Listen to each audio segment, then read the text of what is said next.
হিন্দু যত এলাকা আছে ওই সমস্ত এলাকা বাদ দিয়ে বাংলাদেশে বেশিরভাগ মানুষ যেহেতু মুসলমান, তো প্রত্যেকটা ঘরে গিয়ে যদি জিজ্ঞেস করা হয় আপনি কি মুসলমান, সবাই উত্তর দেবে অবশ্যই আমি একজন মুসলমান।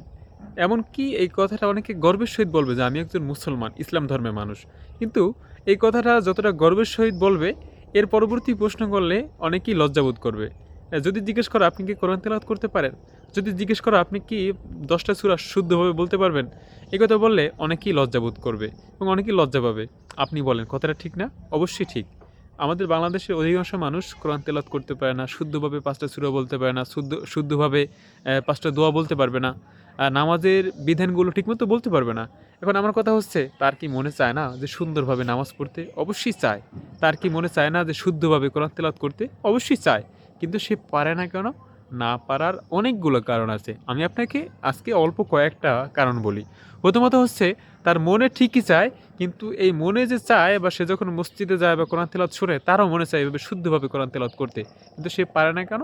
কারণ হচ্ছে সে প্রতিজ্ঞা করে না, টার্গেট করে না যে এটা আমার করতে হবে এবং এতদিনে আমি এই কাজটা করব।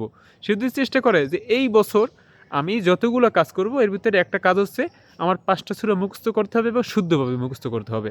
তাহলে এক বছরে 5টা সূরা মুখস্থ করা কি সম্ভব না? অবশ্যই সম্ভব।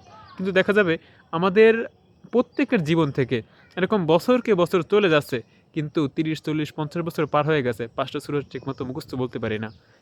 এর অর্থ কি যে আপনার কাছে সময় ছিল না ব্যাপারটা তা?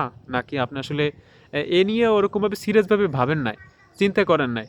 এজন্য আমাদের সিরিয়াসভাবে ভাবা উচিত এবং চিন্তা করা উচিত যে আমাদের জীবনটা কোন কাজে ব্যয় হচ্ছে।